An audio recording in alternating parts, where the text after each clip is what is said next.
Have you ever felt like no matter what you do, it's never quite enough for the people who are supposed to love you unconditionally? Have you ever wondered what it feels like to be constantly judged by the very people who should be your biggest supporters? Well, let me tell you my story. Because what happened to me changed everything I thought I knew about family, loyalty, and self-worth. This isn't just another family drama story. This is about the slow, painful realization that sometimes the people who claim to care about you the most are actually the ones holding you back from becoming who you're meant to be. And the most heartbreaking part? When I finally started pulling away, when I began to distance myself from their toxic criticism and constant judgment, they didn't even notice. Not for months, not for years. Some of them still haven't noticed. Let that sink in for a moment. I want to take you back to where it all began, to help you understand how deep this wound really goes. Growing up, I always thought family meant unconditional love and support. I believed that no matter what happened in life, your relatives would be there to catch you when you fell, to celebrate your victories, and to accept you for exactly who you are. That's what all the movies showed me. That's what society promised. But my reality was starkly different, and it took me decades to fully understand just how damaging that difference was. My family gatherings were never the warm, fuzzy occasions you see in holiday commercials. They were performances, stages where everyone had to prove their worth, defend their choices, and constantly measure up to an impossible standard that seemed to shift depending on who was doing the judging. I remember being a child, maybe 7 or 8 years old, sitting at my grandmother's dining table during one of our frequent Sunday dinners. The adults were talking, as they always did, about everyone and everything. But what struck me even then was how much of their conversation centered on criticism. They talked about neighbors who didn't keep their lawns neat enough, about cousins who made poor financial decisions, about friends who dressed inappropriately or raised their children wrong. Everything was fair game for judgment, and nothing ever seemed to meet their standards. I didn't realize it at the time, but I was learning a dangerous lesson: that love came with conditions, that acceptance was something you had to earn through perfect behavior and correct choices. As I grew older, I slowly became one of their favorite topics.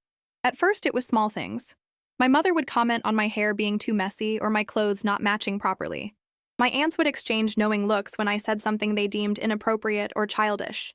My uncles would make jokes about how I needed to toughen up, how I was too sensitive, too emotional, too much of this or not enough of that. These comments came wrapped in laughter, disguised as concern, presented as love.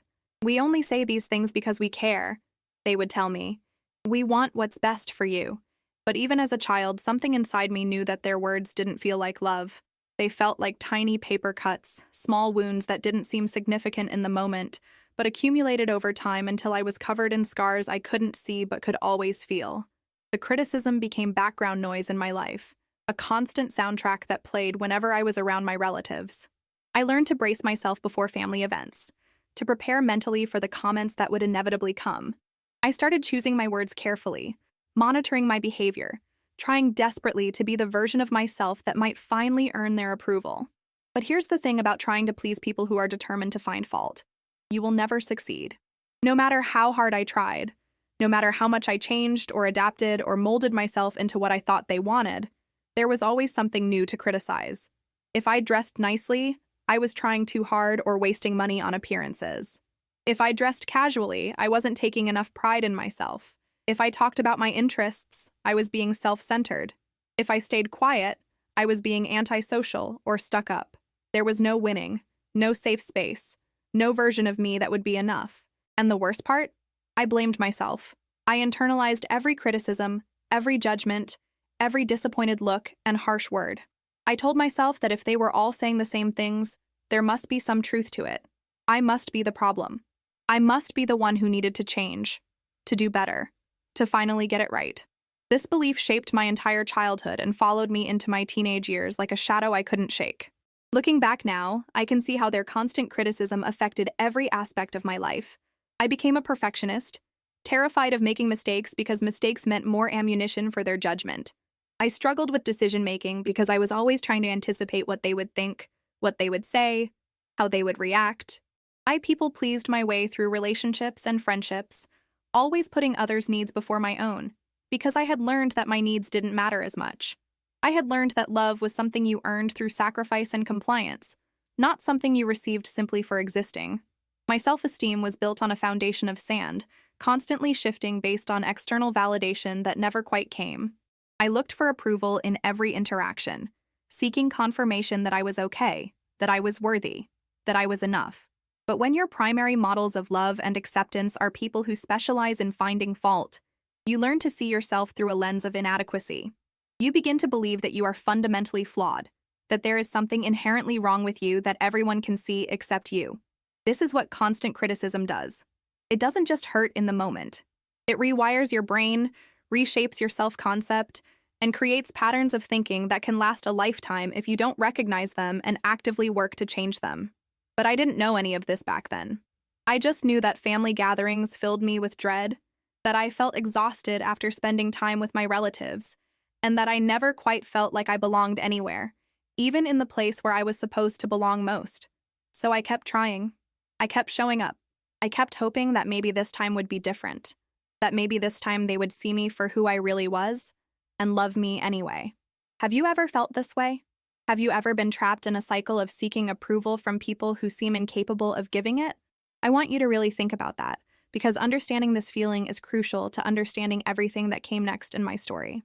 As I moved through my teenage years, the criticism intensified in ways I never could have anticipated. Adolescence is already a vulnerable time, a period when you're trying to figure out who you are separate from your family, when you're testing boundaries and exploring your identity. For most teenagers, family provides a safe base to return to after venturing out into the world. But for me, my family felt like the least safe place of all. Every choice I made became fodder for their commentary. When I was 13, I decided I wanted to learn to play guitar. I had always loved music, and I thought maybe this could be something that was mine, something I could be good at that would make me feel confident and capable. I saved up money from birthday gifts and small jobs around the neighborhood until I could afford a used guitar from a local shop. I was so proud of myself, so excited to share this new passion with my family. But when I brought my guitar to a family dinner and mentioned that I was taking lessons, the response was immediate and crushing. My uncle laughed and said I was wasting my money on a phase that wouldn't last. My aunt asked why I didn't choose something more practical like learning to type or taking a business class. My father said nothing, which somehow felt worse than the criticism. My mother tried to be supportive but added, "Just don't let it interfere with your real studies. Music is nice as a hobby, but it won't pay the bills." I felt my excitement deflate like a punctured balloon. What should have been a moment of encouragement and support became another reminder that my interests, my passions, and my choices were somehow wrong or insufficient. I practiced that guitar in my room with the door closed, muffling the sound so no one would hear and have another opportunity to comment. The joy I had initially felt was tainted by shame and self-doubt. Was I wasting my time? Was this just a phase? Were they right to dismiss something that made me feel alive? This pattern repeated itself over and over throughout my teenage years. When I made the soccer team at school, they questioned why I chose such a rough sport instead of something more refined. When I got interested in creative writing, they wondered when I would focus on something that could lead to a real career. When I made friends they didn't approve of, they made sure I knew their concerns, their judgments, their disappointments. They had opinions about my appearance, my weight, my hair, my clothes, my posture, my tone of voice, my choice of words. They criticized my grades when they weren't perfect, and found fault even when they were, saying I was too focused on school and not enough on developing practical life skills. They questioned my judgment when I had crushes or started dating, making me feel like my feelings were naive or my choices were poor. Every aspect of my developing identity was subject to their scrutiny and found wanting. The comments about my appearance were particularly painful. My body was changing, as all teenage bodies do, and I was already self-conscious about these transformations. But my relatives felt entitled to comment on every physical change. "You're getting a little thick around the middle, aren't you? Maybe you should eat less of that. Have you thought about doing something different with your hair? That outfit isn't flattering on your body type." These comments came from aunts, from my mother, even from male relatives who had no business commenting on a teenage girl's body at all. They claimed they were trying to help, that they wanted me to look my best, that they were preparing me for a world that would judge me. But what they were actually doing was teaching me that my body was not my own, that it existed to be evaluated by others, and that it would never be quite right no matter what I did. I developed an unhealthy relationship with food and exercise, constantly monitoring myself through the critical lens they had taught me to use. I stood in front of mirrors picking apart every feature, every flaw, every imperfection. I compared myself to other girls and always found myself lacking. This is what happens when the people who are supposed to love you unconditionally instead offer love with strings attached, love that depends on you meeting their standards, love that can be withdrawn at any moment if you fail to measure up. As I got older and started thinking about college and career paths, the criticism reached new heights. I'd always been drawn to creative fields. I loved writing, art, music, and storytelling. I dreamed of finding a career that would allow me to express myself creatively while making a living. But in my family, there were acceptable careers and unacceptable ones, and anything creative fell firmly into the latter category. When I mentioned wanting to study journalism or creative writing, you would have thought I announced I was joining a cult. My relatives were horrified. They bombarded me with statistics about unemployment rates for liberal arts majors, stories about starving artists, and lectures about the importance of financial security. They pushed me toward practical fields: accounting, nursing, teaching, business administration. These were respectable choices, they said. These were careers that would ensure I could support myself. They never asked what would make me happy. They never considered that maybe passion and purpose were as important as a steady paycheck. They certainly never thought to encourage me to pursue my dreams while being realistic about the challenges. Instead, they simply dismissed my aspirations as foolish, childish fantasies that needed to be abandoned in favor of adult responsibility. I remember sitting at a holiday dinner when I was 17, during the height of college application season. My cousin, who was several years older than me, was there with his new wife. He had become a lawyer, which made him the golden child in our family's eyes. Everyone praised his success, his intelligence, his bright future. Then the conversation turned to me. "So what are you thinking for college?" my uncle asked. I hesitated, already knowing how this would go, but decided to be honest. "I'm looking at programs in creative writing and journalism," I said, trying to sound confident. The silence that followed felt like a physical weight. Then came the onslaught. Everyone had something to say, and none of it was supportive. They talked over each other, listing all the reasons this was a terrible idea, all the ways I would struggle and fail. My cousin, the lawyer, gave me what he probably thought was kindly advice. "You need to think practically. Follow your dreams as a hobby, but build a real career first." His wife nodded in agreement. "I wanted to be a dancer when I was your age, but I got a business degree instead. Now I'm successful and stable, and I take dance classes on weekends." I sat there feeling smaller and smaller as they dismantled my dreams piece by piece. No one asked what kind of writing I wanted to do. No one inquired about what made me passionate about journalism. No one suggested ways I could pursue my interests while also building financial security. They simply told me I was wrong. My dreams were impractical, and I needed to be realistic. That night, I went home and cried in my bedroom, feeling lost and confused. Part of me wanted to prove them all wrong, to pursue my dreams despite their disapproval.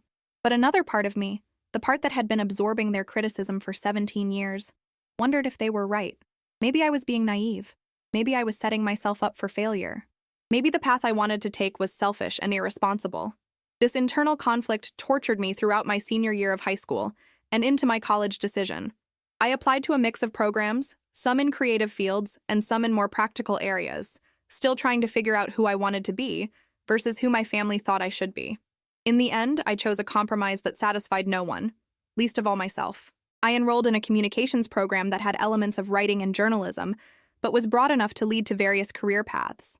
I told myself this was a smart, balanced choice. But really, I was still trying to please people who would never be pleased, still seeking approval from sources that would never grant it. My college years should have been a time of freedom and self-discovery, a chance to finally escape the constant criticism and figure out who I was without their voices in my head. And to some extent, they were. Being away from home, living in a dorm, and making my own choices without daily commentary was liberating. I made friends who accepted me as I was. I explored interests without justification. I started to glimpse what it might feel like to live without the weight of constant judgment. But every holiday break, every summer vacation, every phone call home reminded me that nothing had really changed. My relatives were still the same people with the same opinions, and I was still the subject of their scrutiny. Now they had new things to criticize. My choice of friends, how I spent my money, whether I was taking the right classes, if I was networking enough, why I looked tired or stressed, why I had gained or lost weight. When I came home for Thanksgiving my freshman year, I was excited to share stories about my classes, my roommates, and my experiences. But within hours of arriving, the criticism began. My mother commented that I looked like I wasn't eating well. My aunt asked pointed questions about my social life that felt more like interrogations than genuine interest. My uncle wanted to know what my plan was for making money with my degree, barely masking his skepticism about my chosen field. By the end of the weekend, I was emotionally exhausted and couldn't wait to get back to campus. This became the pattern for every visit home. I would arrive with hope that maybe things had changed, that maybe they would finally see me as an adult capable of making my own decisions. And every time I would leave disappointed and drained, reminded that in their eyes, I was still the person who couldn't quite get anything right. During my junior year of college, I started dating someone seriously for the first time. Michael was kind, thoughtful, and studying to be a teacher. He came from a family very different from mine, one where people actually seemed to like each other and support each other's choices. Being around his family was a revelation. They asked questions because they were genuinely interested, not because they were looking for ammunition to criticize. They disagreed with each other respectfully. They celebrated individual differences instead of trying to force everyone into the same mold. I realized, slowly and painfully, that what I had experienced growing up was not normal family dynamics. I started to understand that families could be different, that love didn't have to come with constant criticism, that acceptance could be unconditional. This realization was both freeing and devastating. It was freeing because it meant that maybe I wasn't the problem, that maybe I hadn't been failing to meet reasonable expectations my entire life. But it was devastating because it meant acknowledging that my own family, the people who were supposed to love me most, had been treating me in ways that were harmful and unhealthy. And what was I supposed to do with that information? When I brought Michael home to meet my family, I was nervous but hopeful. I thought maybe they would see how happy I was, how well he treated me, and they would be pleased for me. I should have known better. The visit was a disaster. They interrogated Michael about his career plans and made subtle but cutting comments about teachers' salaries. They questioned whether we were serious or just playing around. They made jokes at my expense in front of him, expecting him to laugh along. When he didn't, when he instead looked uncomfortable and tried to defend me, they accused him of not having a sense of humor. After that visit, Michael gently suggested that my family's treatment of me was not okay. He pointed out specific moments where their comments had been hurtful or inappropriate. At first, I defended them, as I had been trained to do. They didn't mean anything by it, I said. That's just how they are. They love me in their own way. But Michael's observations planted a seed in my mind. Over the following weeks and months, I started paying closer attention to how my family interacted with me compared to how they interacted with others.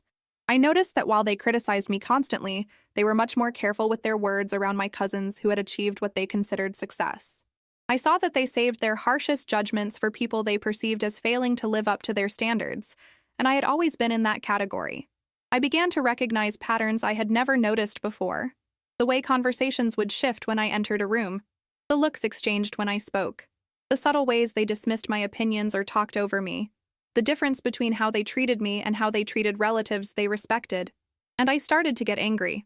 Not the explosive, immediate anger that burns bright and fast, but a slow, simmering anger that builds over time when you finally recognize injustice for what it is.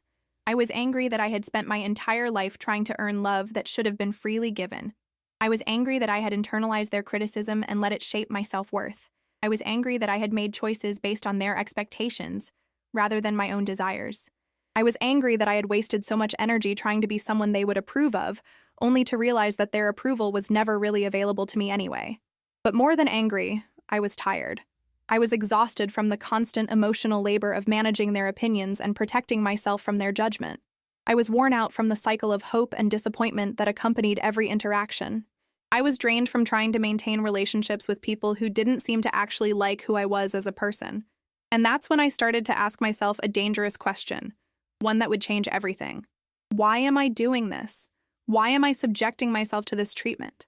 What am I actually getting from these relationships that makes the pain worth it? Think about that for a moment.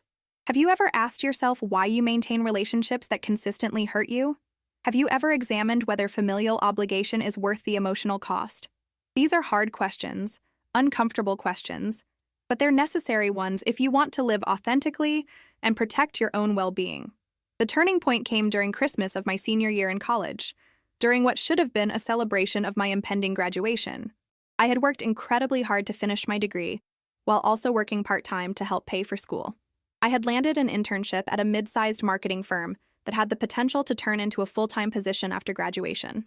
I was proud of what I had accomplished, proud of the person I was becoming, and I went home for the holidays hoping that maybe finally my family would be proud of me too. The Christmas Eve gathering was at my aunt's house, as it had been for as long as I could remember. The house was decorated beautifully, the food was abundant, and everyone was in what appeared to be good spirits.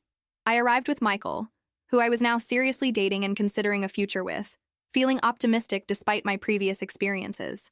We had been there for maybe 30 minutes, making small talk and catching up with various relatives, when my uncle cornered me in the kitchen.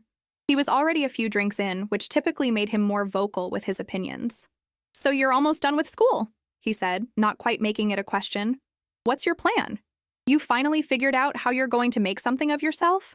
I tried to keep my tone light and positive as I told him about my internship and the possibility of a full-time offer.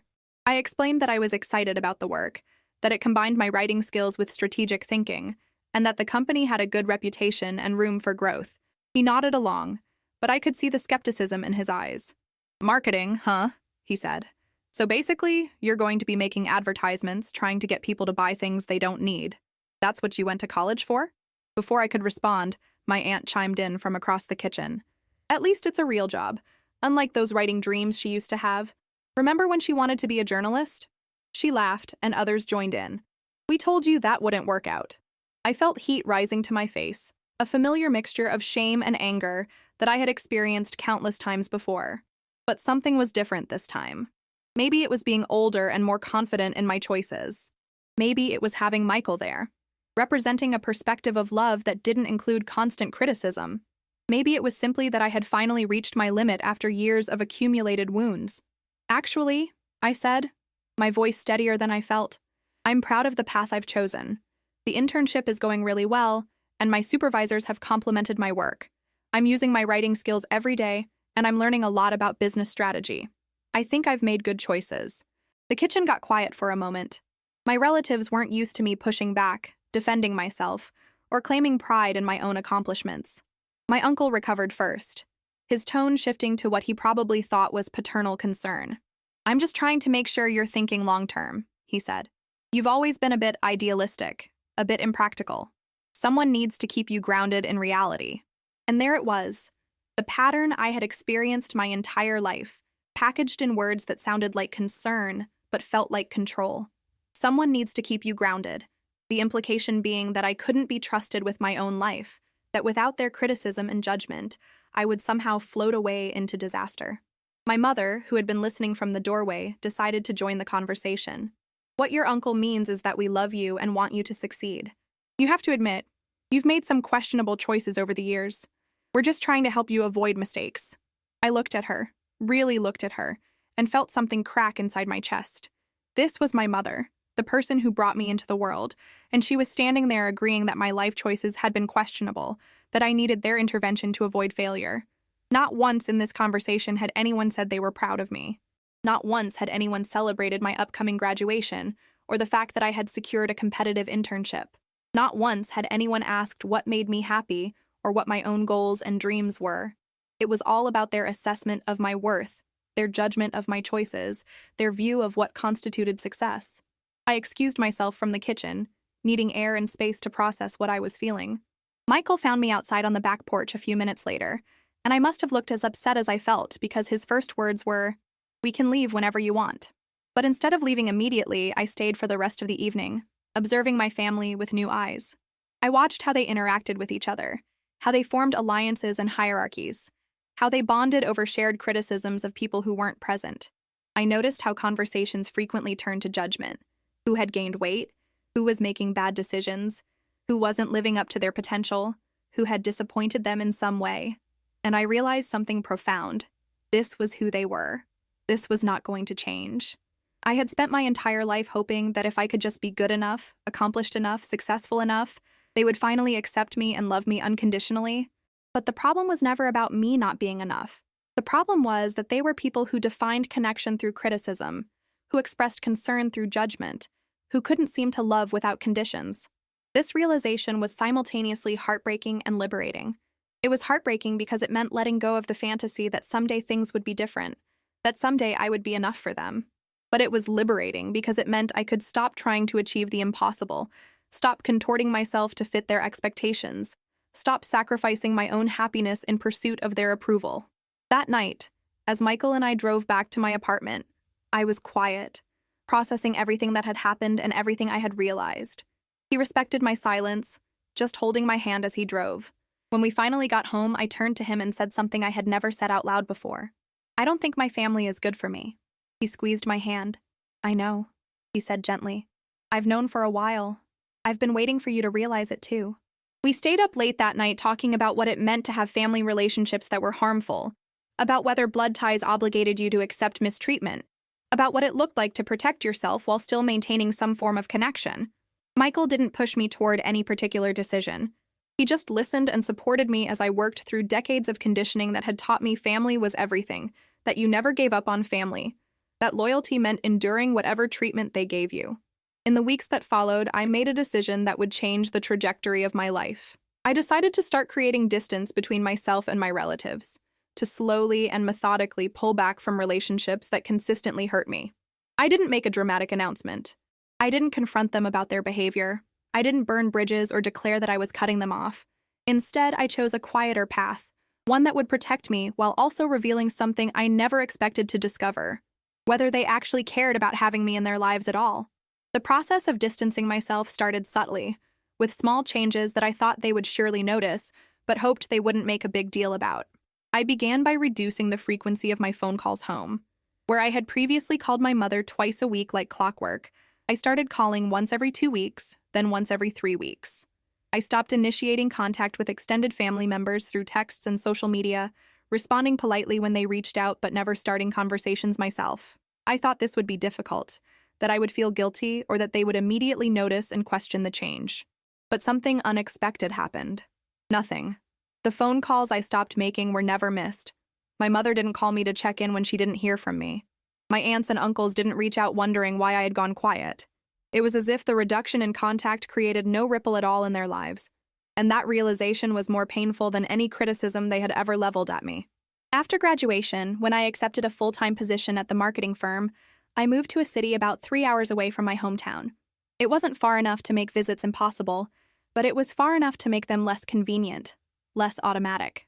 I told my family about the move, and their response was characteristically focused on problems rather than celebration. They worried about me living alone. They questioned whether the salary was enough for the cost of living in a bigger city. They wondered if I was making a mistake by moving away from family support. No one said they would miss me. No one asked if I was excited about this new chapter. No one offered to help me move or get settled in my new apartment. I hired movers and made the transition on my own, with help from Michael and a couple of close friends. On moving day, as I packed up my college apartment, my mother called. For a brief moment, I hoped she was calling to wish me luck or offer some words of encouragement. Instead, she called to remind me to be careful with my money, to make sure I wasn't spending too much on furniture, and to warn me about the dangers of living in a big city. When I got off the phone, Michael looked at me with sympathy. "You okay?" he asked. I nodded, but I wasn't sure if I was telling the truth.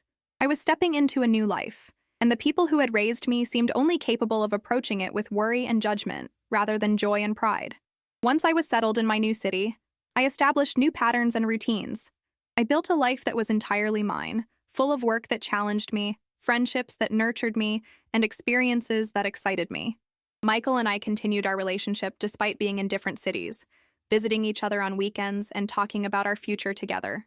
For the first time in my life, I was making decisions based solely on what I wanted, what made me happy, what aligned with my values. And the absence of constant criticism was like breathing fresh air after years of suffocation. I still maintained contact with my family, but I did so on my terms and with careful boundaries I had never set before. I limited phone calls to brief check-ins where I shared minimal information about my life. I kept conversations surface level, discussing weather and basic health updates while avoiding topics that could become fuel for their criticism. When they asked probing questions about my work, my relationships, or my choices, I deflected with vague responses or changed the subject. I stopped seeking their advice or input on important decisions, knowing that their feedback would only undermine my confidence rather than help me think clearly. I started declining some family gatherings, particularly the ones that had historically been most toxic. When I did attend events, I arrived later and left earlier, limiting my exposure to extended periods of criticism. I positioned myself near exits and kept Michael close as a buffer and support system. I had drinks in my hand to give me something to do with my nervous energy. I practiced phrases like, "I'd rather not discuss that," and I'm happy with my choices to deploy when conversations turned critical. All of these strategies were about protecting myself, about creating space between their dysfunction and my well-being. And here's what I discovered. They didn't notice. Months passed and no one commented on my increased guardedness. They didn't seem to register that I was sharing less of my life with them or that I was attending fewer family functions.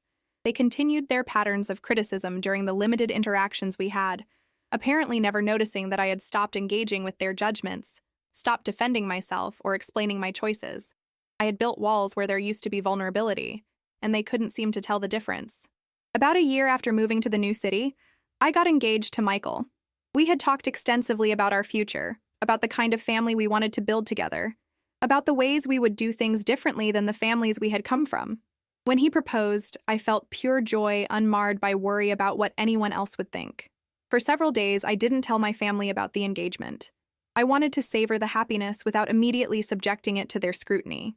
When I finally called my mother to share the news, her response was so typically problematic that I almost laughed. After a brief congratulations, she immediately launched into concerns. Wasn't this too soon? Had we really thought this through? What about his job prospects? Were we financially ready for marriage? Had I considered how this would affect my career? What kind of wedding were we planning? Because she hoped I wasn't thinking of spending a lot of money on something frivolous. I let her talk, offering non-committal responses, and when I got off the phone, I wasn't even hurt. I had expected exactly this reaction, and I had already decided that her opinion wouldn't touch the joy I felt about my engagement. When news of the engagement spread through the family, the responses were similar. Some relatives offered congratulations that came packaged with advice I hadn't asked for. Others made jokes about how marriage would change me or how I was giving up my freedom. A few made pointed comments about hoping I would be mature enough to handle the responsibilities of marriage. And my uncle, true to form, asked if Michael knew what he was getting into, as if I was some kind of risky investment that needed a warning label. What struck me most about their responses was the absence of genuine happiness for me. No one asked to hear the story of the proposal. No one wanted to see the ring and share in my excitement. No one expressed authentic joy that I had found a partner who loved and respected me. Their focus was entirely on potential problems, concerns, and judgments. It was such a stark contrast to how Michael's family responded when we told them. His parents were thrilled. His siblings were excited. They asked questions because they were genuinely interested in our story and our plans. They offered help with wedding planning. They welcomed me into their family with open arms and open hearts. Being around Michael's family continued to be both healing and painful. Healing because it showed me what healthy family dynamics looked like. Painful because it highlighted everything I had never received from my own relatives. During our engagement, I made another decision that would have been unthinkable earlier in my life. I decided to have a small, intimate wedding with only people who genuinely supported us. This meant that my wedding would not include most of my extended family. I invited only my parents and my brother, a much smaller representation of my family than would typically be expected. When relatives asked about the wedding plans and realized they weren't invited, some expressed hurt or confusion. My aunt called my mother to complain, saying she couldn't believe I wouldn't include family in such an important event. My uncle made passive-aggressive comments at a holiday gathering about how some people forget where they come from. My mother tried to pressure me to expand the guest list, worrying about what people would think and how this would look to the rest of the family. But I held firm. I explained calmly and without anger that we were having a small wedding with only our closest people. I didn't elaborate on my reasons or justify my decision with details about their past behavior. I simply stated the boundary and didn't engage with attempts to argue or manipulate me into changing it. This was one of the hardest things I had ever done, but it was also one of the most important.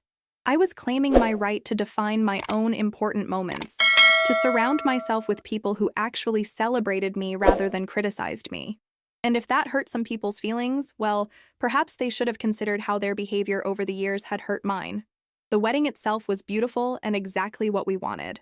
My parents attended, though they seemed uncomfortable throughout the event, as if they didn't quite know how to be present without criticizing or controlling aspects of the celebration. My mother made a few comments about choices we had made, the venue, the food, the music, but I let them slide off me without sticking.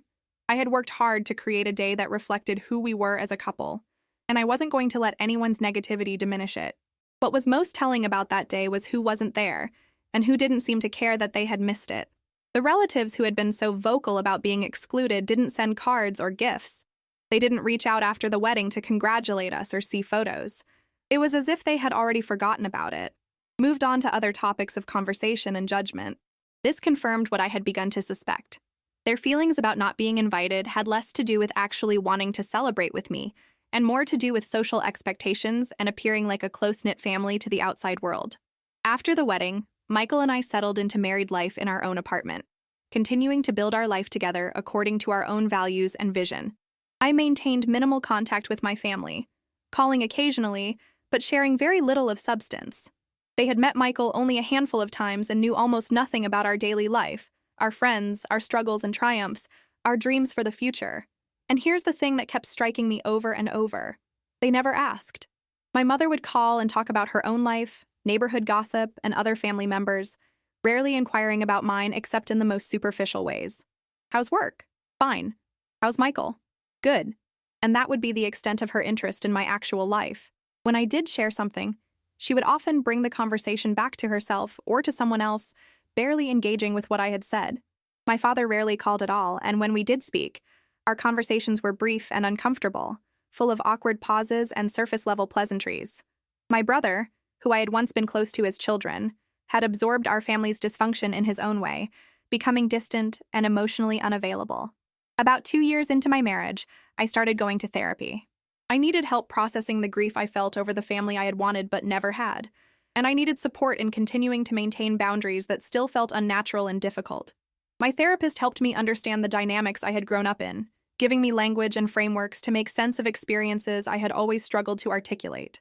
She explained concepts like emotional neglect, conditional love, and scapegoating.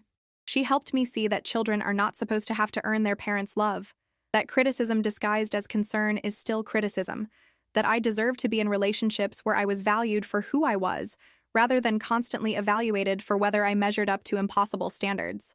Through therapy, I also came to understand something crucial. By distancing myself from my family's dysfunction, I wasn't being cruel or vindictive. I was engaging in necessary self-protection. Just as you would step away from a fire that was burning you, I was stepping away from relationships that were harming my mental and emotional health. This wasn't about punishing them or making them feel bad. It was about recognizing my own worth and refusing to continue participating in dynamics that diminished it. My therapist asked me a question that I think about often. If these people weren't your family, would you choose to have them in your life? The answer was immediate and unequivocal. No. If I had met these people as acquaintances, as coworkers, as neighbors, I would never seek out deeper relationships with them.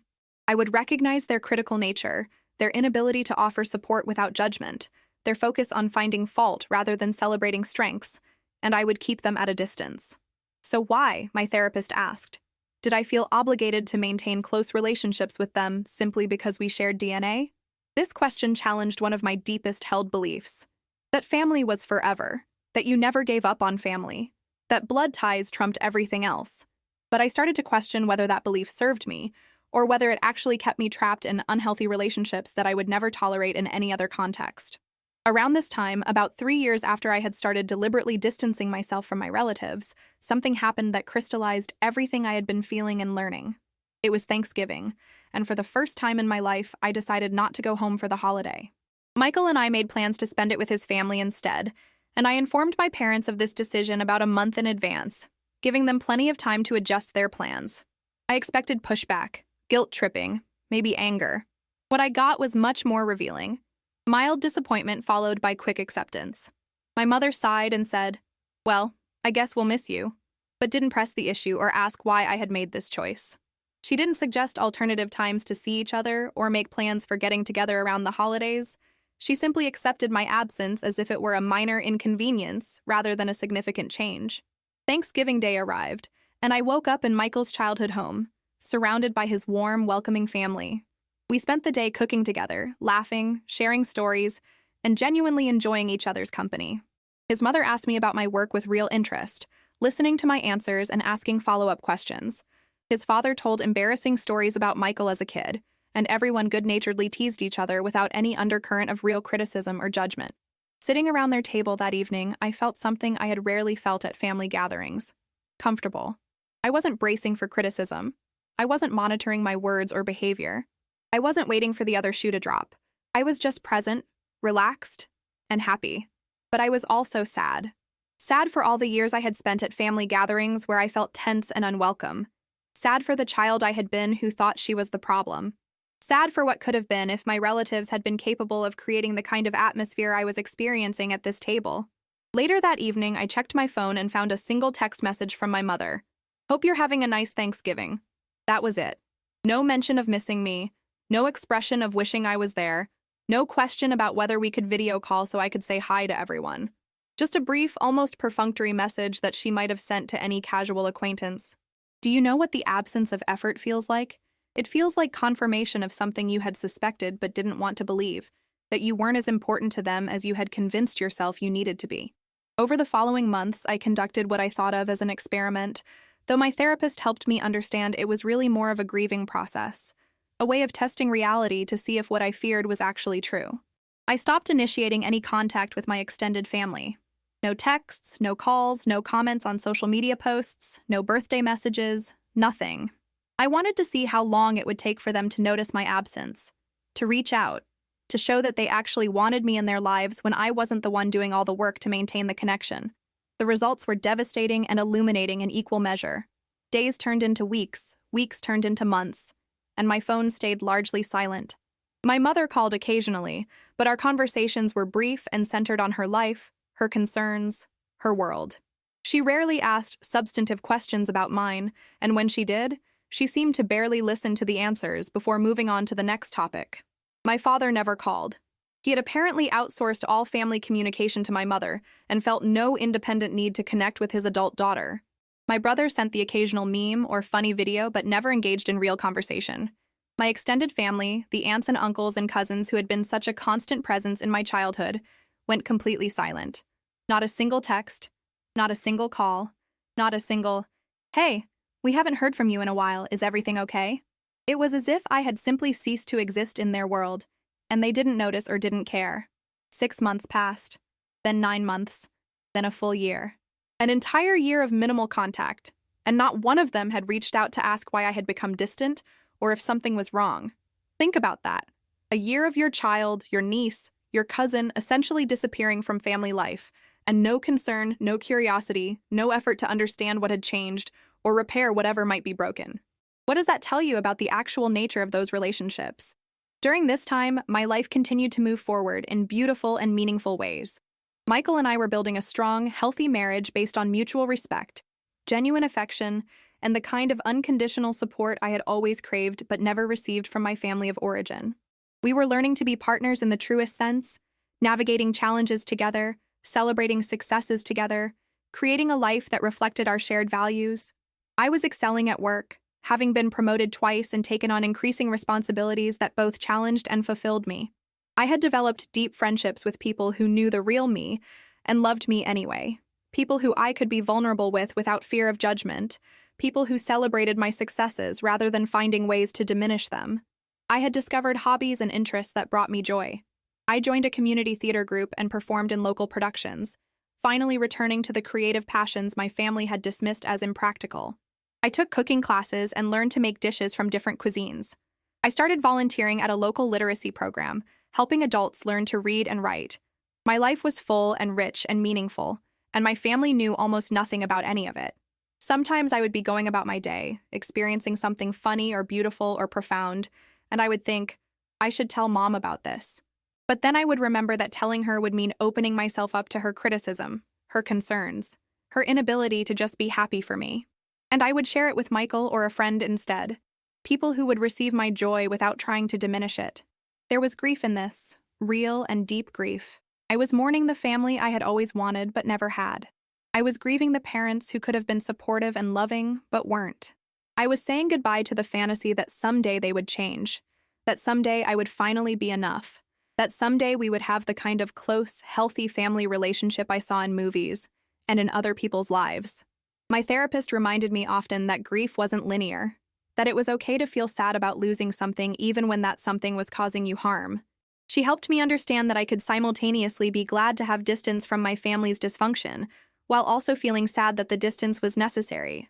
Both feelings could be true at the same time. As the 1-year mark of my experiment passed, I made a decision about how I wanted to move forward. I wasn't going to completely cut off contact with my family, but I was going to stop pretending we had a close relationship when we clearly didn't. I was going to let the relationships exist at the level of investment they actually showed, rather than the level I wished they would show. This meant I would be cordial but distant. I would attend major family events if I felt emotionally strong enough to do so, but I would no longer force myself to go out of obligation. I would respond politely to the rare messages or calls I received, but I wouldn't pour energy into trying to create connection where there was no genuine interest. I would be civil and kind, but I would no longer be available for criticism or judgment. I had finally accepted that I could not make these people love me the way I wanted to be loved, that I could not change their fundamental nature or their patterns of relating. And more importantly, I had accepted that it was okay to protect myself by maintaining distance from people who consistently hurt me, even if those people were family. Around this time, about a year and a half after I had begun my deliberate distancing, my mother called with news. My grandmother was ill, seriously ill, and the family was gathering to support her and say goodbye. This was the first real test of my new boundaries. The old me would have immediately dropped everything to be there, would have pushed aside my own feelings to show up for family during a crisis, would have subjected myself to whatever dysfunction emerged during such an emotionally charged time. But I was different now. I had learned to pause and consider what I actually wanted and needed, rather than simply reacting based on obligation and guilt. I talked it through with Michael and my therapist. I acknowledged that I did want to say goodbye to my grandmother, who, despite being part of a dysfunctional family system, had always been somewhat kinder to me than most of my relatives. But I also knew that gathering with my entire extended family during an emotional crisis would be difficult and potentially re-traumatizing. I decided to go, but I created clear boundaries for myself. I would stay at a hotel rather than with family. I would limit my time at the hospital and at family gatherings. I would bring Michael as support, and I would leave immediately if the situation became too toxic, or if I felt my mental health was at risk. When I arrived at the hospital and saw my relatives for the first time in over a year, something interesting happened. A few people greeted me warmly, as if no time had passed at all. They asked how I was in that performative way people do when they don't really want to know the answer. They made small talk about traffic and weather and the hospital's terrible coffee. But not one person said, "We've missed you," or "Where have you been?" or "Why haven't we seen you?" It was as if my year-long absence had made no impression at all. Do you see what I mean? This was the moment when the reality I had been testing was fully confirmed. These people did not notice when I pulled away because they had never been that invested in having me close in the first place. My grandmother's final days brought the family together in the hospital waiting room, and I watched the dynamics I had grown up with play out one more time. People dealt with their grief and anxiety by gossiping, criticizing, and finding fault with others. They complained about the nurses, about each other, about family members who weren't there yet, about the hospital food, about anything and everything. They formed the same alliances and hierarchies they always had, with certain relatives holding court while others hovered on the periphery, vying for attention and approval. I sat quietly, observing it all with the detachment of someone who had finally stepped outside the system. When people tried to pull me into the drama, asking for my opinion on some family controversy or trying to get me to agree with their criticism of someone else, I deflected with neutral statements and changed the subject. I wasn't rude, but I wasn't engaging either. I was protecting myself by refusing to participate in the toxic patterns I had spent years escaping. At one point, my aunt sat down next to me in the waiting room and made what I think was meant to be a comforting gesture, patting my hand and saying, "It's good to have you here. Family needs to stick together during times like this." I looked at her, this woman who had criticized me countless times throughout my life, who had dismissed my dreams and questioned my choices, who hadn't reached out to me once in over a year, and I felt nothing but a distant kind of sadness. She had no idea that her words rang hollow, that her concept of family sticking together was only activated during crises but absent during the day-to-day work of actually maintaining relationships. "Yes," I said simply, not agreeing or disagreeing, just acknowledging her statement without commitment. She seemed satisfied with this non-response and moved on to talk to someone else. And I realized that this was probably how most of our family interactions would be from now on. Superficial, performative, devoid of real connection. My grandmother passed away 2 days later, surrounded by family who genuinely loved her, and I was glad I had been there to say goodbye. The funeral arrangements brought another wave of family drama, with people arguing about details and responsibilities, old resentments surfacing under the guise of planning and logistics. I stayed out of it as much as possible, volunteering for specific tasks when asked, but refusing to be drawn into conflicts or take sides in disputes. After the funeral, there was the expected gathering at my aunt's house, that same house where so many family events had taken place over the years. Walking through the door felt surreal, like stepping back into a past life, into a version of myself I had worked hard to leave behind. The rooms were the same, the smells were the same, even the conversations were the same. But I was different. I stayed for a couple of hours, accepting condolences and making polite conversation, but inside I felt like an anthropologist observing a foreign culture, taking notes on behaviors and patterns that no longer felt like they had anything to do with me. Michael stayed close, and at one point he whispered, "You okay?" I nodded, and I meant it. I was okay. I was sad about my grandmother's death, but I wasn't being destroyed by being around my family because I had learned how to protect myself, how to be present without being vulnerable, how to fulfill basic obligations without sacrificing my own well-being. Before we left, my mother pulled me aside. For a brief moment, I wondered if this would be the moment when she finally acknowledged the distance between us, when she would ask why I had been so absent from family life, when we would have an honest conversation about our relationship. Instead, she said, "Your hair looks nice. Did you do something different with it?" I almost laughed at the absurdity. My grandmother had just been buried. I hadn't been to a family gathering in over a year. There was so much unsaid between us, so much distance and pain and unresolved tension, and she was commenting on my hair.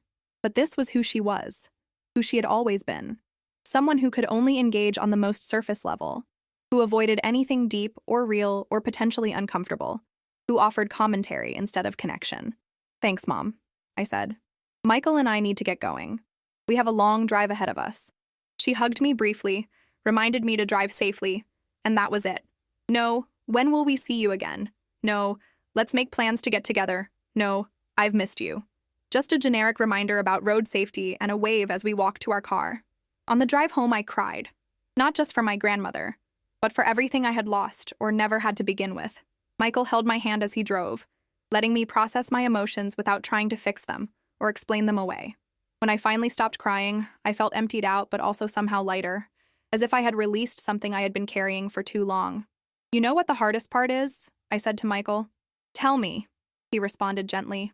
"The hardest part is that they don't even know they've lost me. They don't realize that the distance between us is growing, that I'm pulling away, that I'm building a life that doesn't include them. And I don't think they would care much if they did realize it. I'm grieving the loss of family relationships, and they don't even notice there's anything to grieve." Michael was quiet for a moment before responding. "I think you're right, and I think that's the most painful part of what you've been going through. That you've had to realize your family's capacity for connection is so limited that you matter less to them than they do to you." He paused. "But you know what else I think? I think you're building something better. You're creating the kind of family you always wanted, choosing people who actually show up for you, who celebrate you, who see your worth. Blood doesn't make a family. Love does, respect does, genuine care and effort do." His words made me cry again, but this time the tears were different. A mix of sadness for what I had lost and gratitude for what I had found. He was right. I was building something better. In the months and years that followed my grandmother's funeral, I continued on the path I had chosen. I maintained minimal contact with my family, showing up for major events but living my daily life completely separate from them. I sent Christmas cards with generic updates. I called my mother on her birthday and Mother's Day. I responded to the rare messages I received with polite but brief replies. And I built a rich, fulfilling life with people who actually wanted me in theirs. Michael and I eventually had a child, a daughter we named Sophie. Becoming a parent intensified my feelings about my own childhood and my family of origin. Looking at Sophie, this perfect, innocent little human who deserved unconditional love and acceptance, I felt rage at how I had been treated as a child. How could anyone look at a child and feel entitled to constantly criticize them? How could parents see their role as primarily corrective rather than supportive? I made a silent promise to Sophie that I would break the cycle, that she would grow up knowing she was loved for exactly who she was, that she would never have to earn my approval or fear my judgment.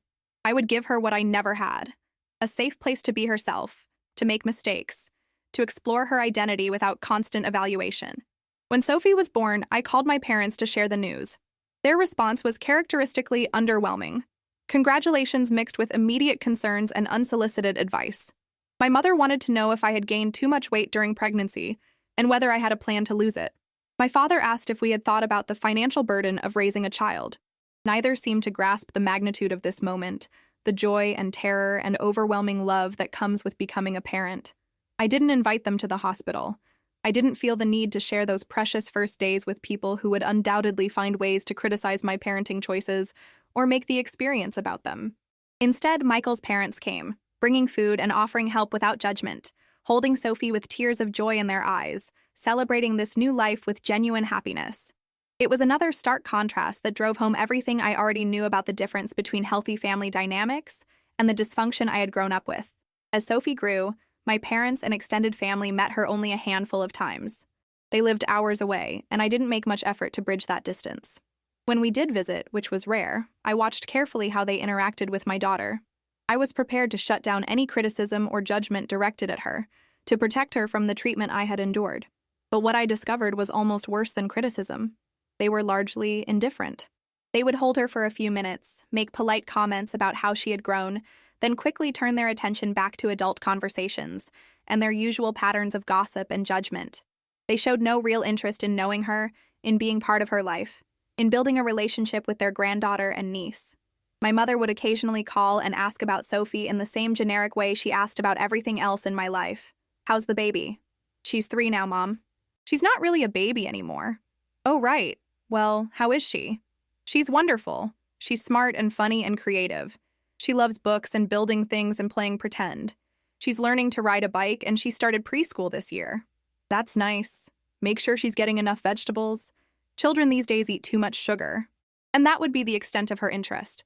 A perfunctory question followed by generic advice. No curiosity about who Sophie actually was as a person. No desire to build a real relationship with her grandchild. The absence of grandparent involvement in Sophie's life made me both sad and relieved. Sad because every child deserves grandparents who adore them, who want to be actively present in their lives, who celebrate their milestones and create special memories with them.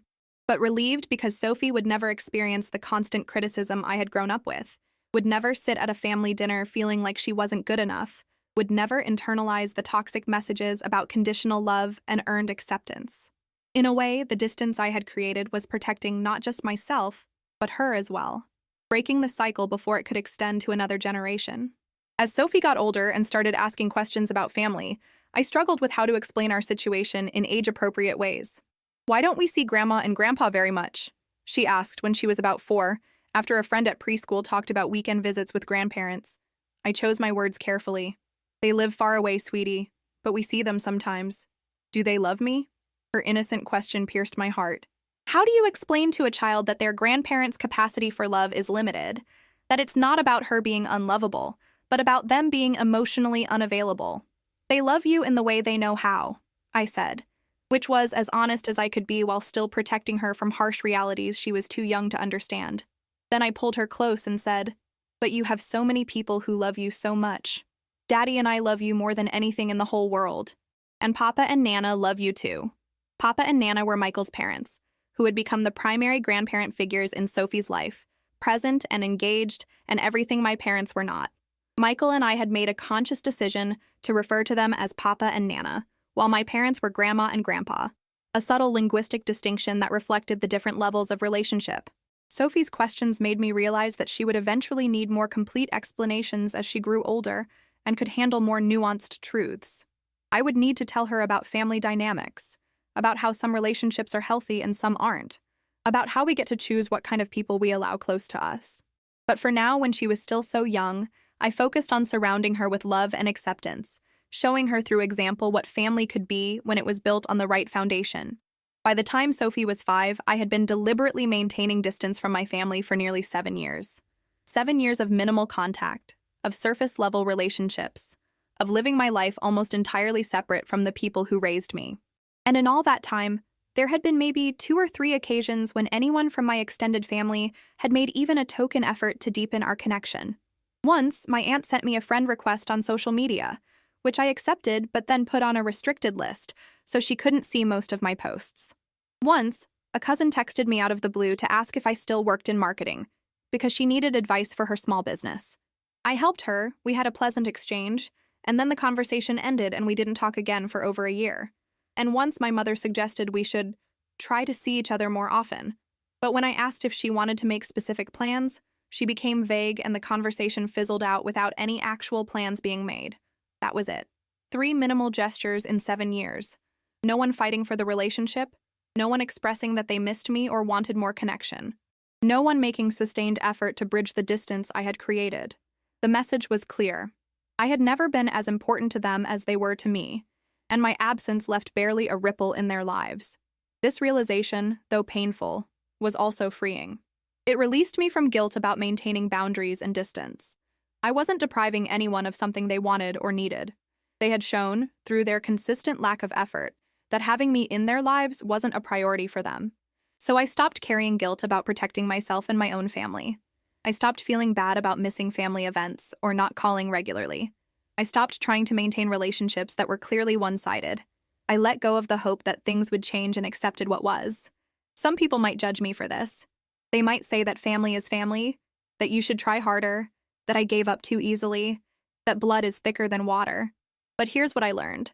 The full saying is actually, the blood of the covenant is thicker than the water of the womb, meaning the relationships we choose, the bonds we form through shared experience and mutual commitment, are actually stronger than biological connections, and I had found my covenant family in Michael, in his parents who treated me like a daughter, in close friends who showed up for me consistently, in the chosen family I had built for myself and my daughter. During this time, my therapy continued to be invaluable.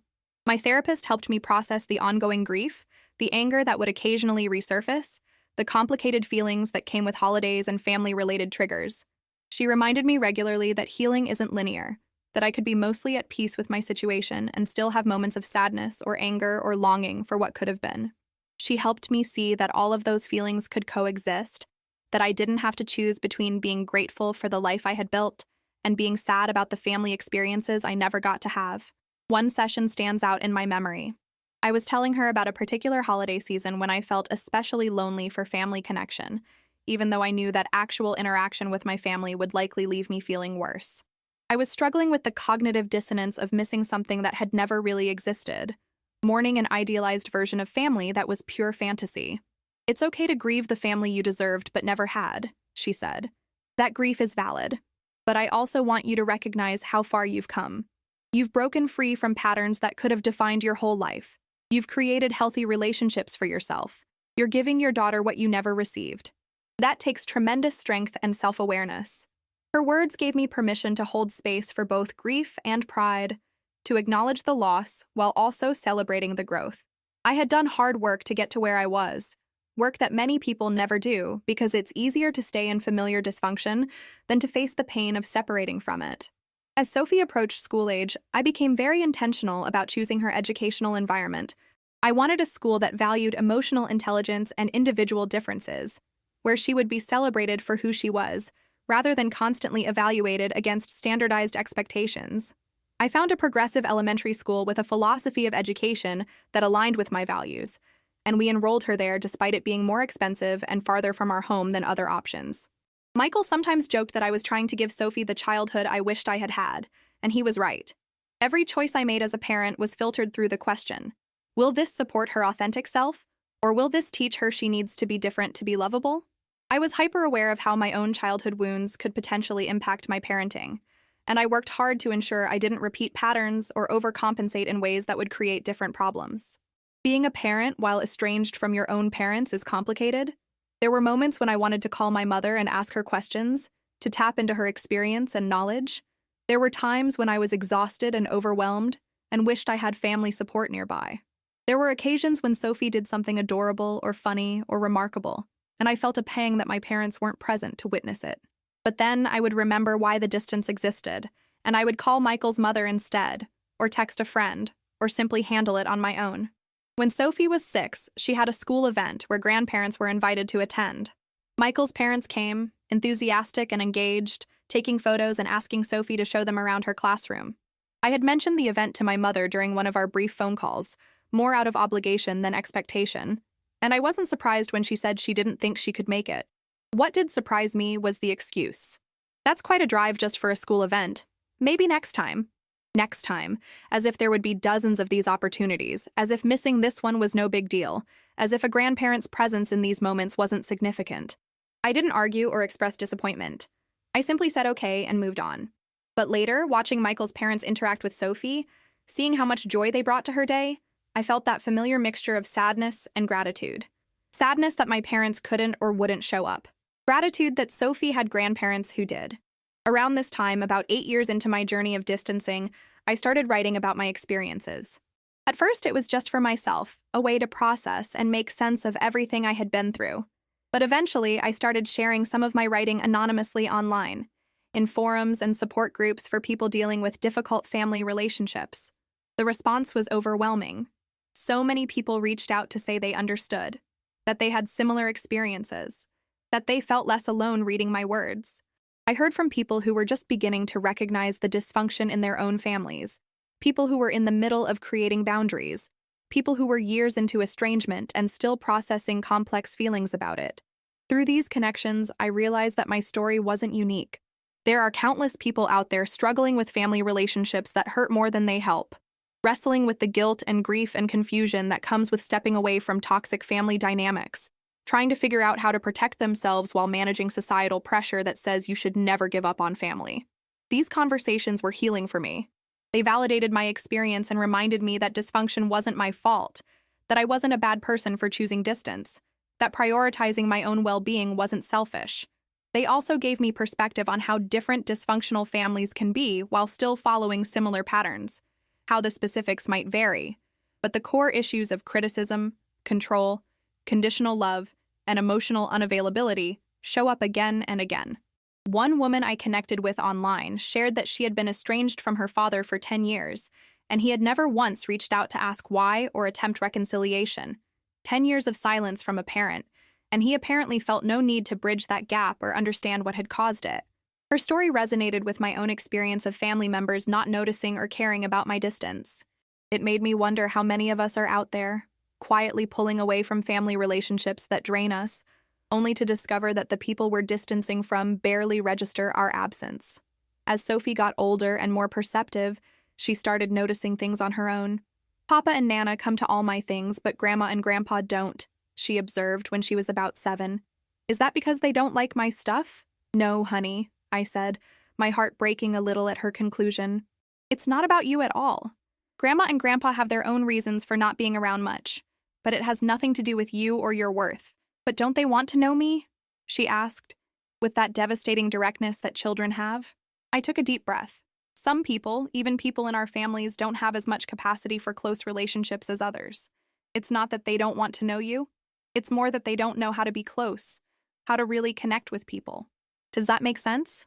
She thought about it. Like how Tommy in my class doesn't know how to share very well? Sort of like that, I agreed. People have different abilities and different limitations, and sometimes, even when we wish it could be different, we have to accept people as they are and not expect them to be someone they're not. These conversations with Sophie forced me to articulate things I had been processing for years, to find ways to explain complex family dynamics in terms a child could understand. And in doing so, I found clarity for myself as well. I had spent so much time wondering what was wrong with me, why I couldn't earn my family's approval or affection. But the problem had never been with me. The problem was their limited capacity for connection, their inability to offer unconditional love, their patterns of criticism and judgment that had nothing to do with my actual worth as a person. When Sophie was 8, I made a decision that felt both minor and significant. I stopped sending my parents and extended family regular photos and updates about her. I had been doing this out of habit, sending occasional pictures through text or email, sharing milestones and cute moments. But I realized that these updates were rarely acknowledged or reciprocated.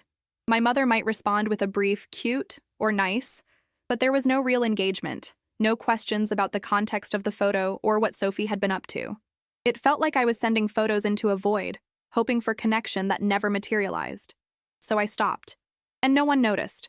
No one asked why the photos had stopped coming. No one reached out to request updates. It was as if the window I had been offering into Sophie's life had closed and they didn't care enough to knock and ask for it to be reopened. This was a pattern I had seen repeatedly.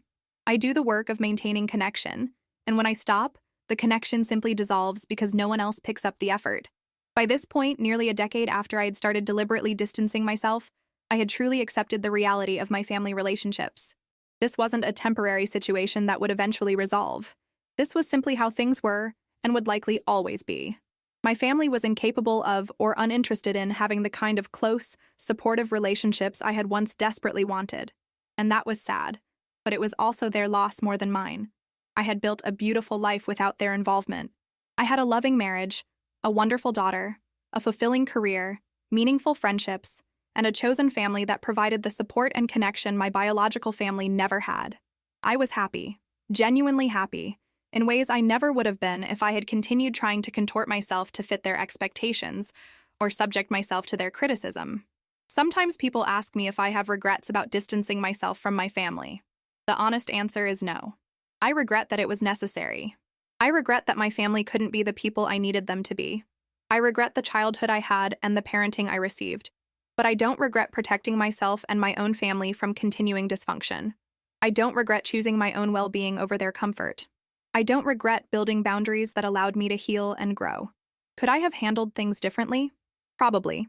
Could I have tried confronting them directly about their behavior instead of quietly withdrawing? Maybe.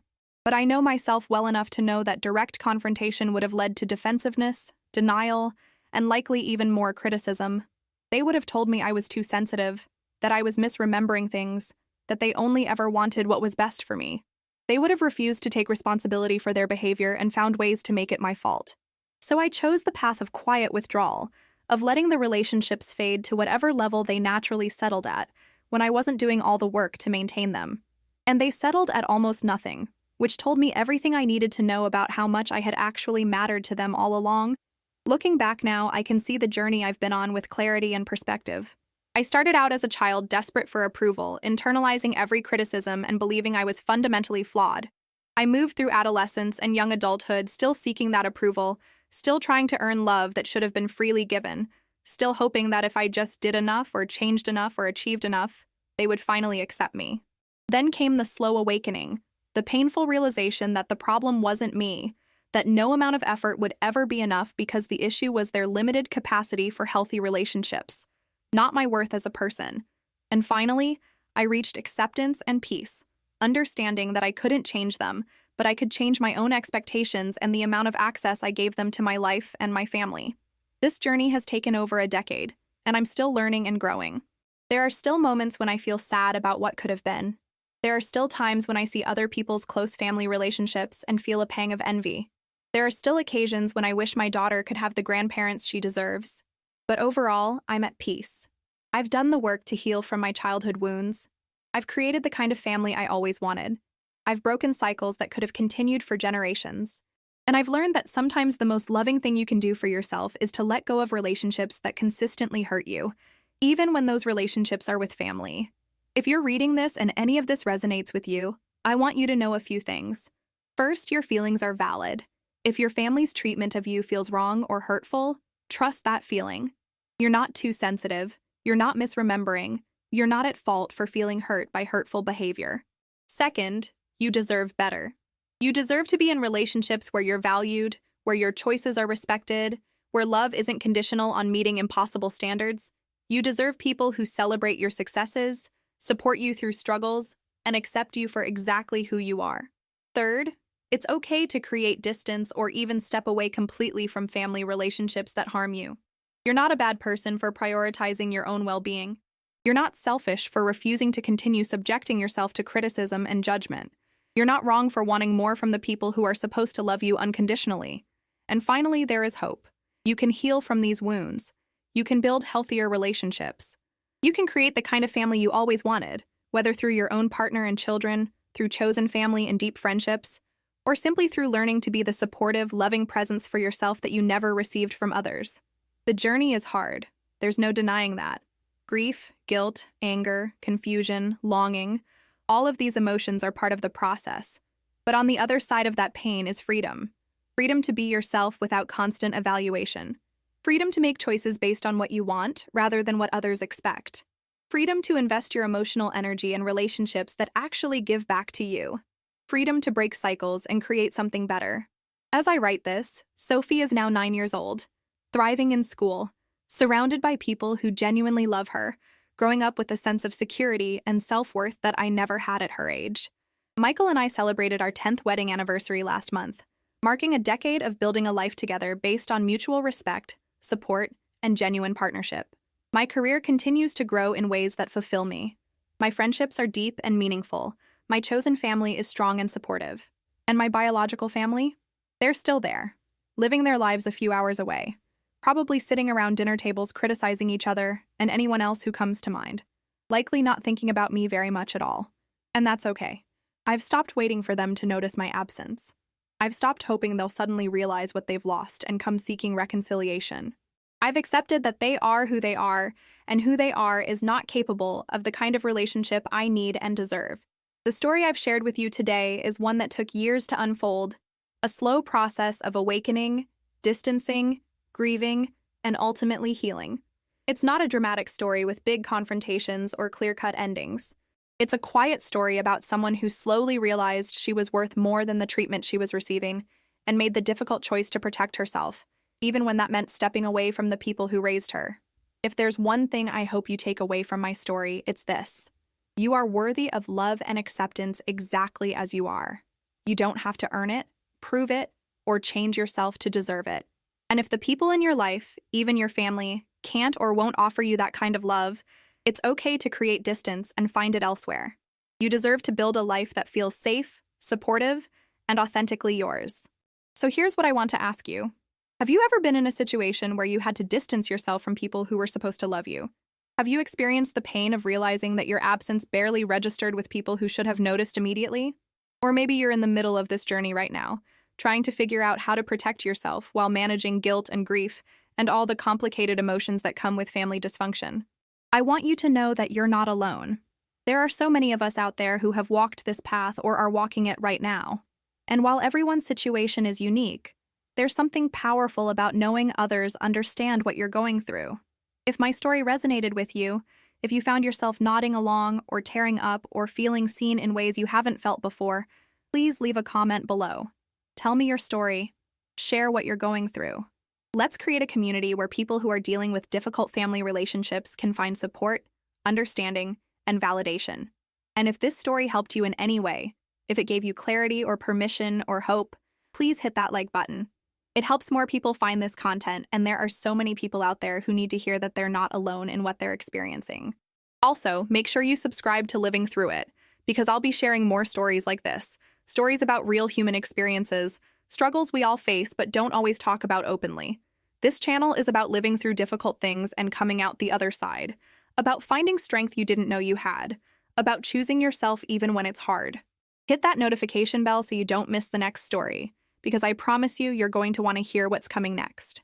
Remember, understanding these experiences and recognizing unhealthy patterns is the first step toward healing and creating something better for yourself. You have the right to protect your peace, to set boundaries, to choose who gets access to your life and your energy. Don't let anyone make you feel guilty for prioritizing your own well-being, not even family.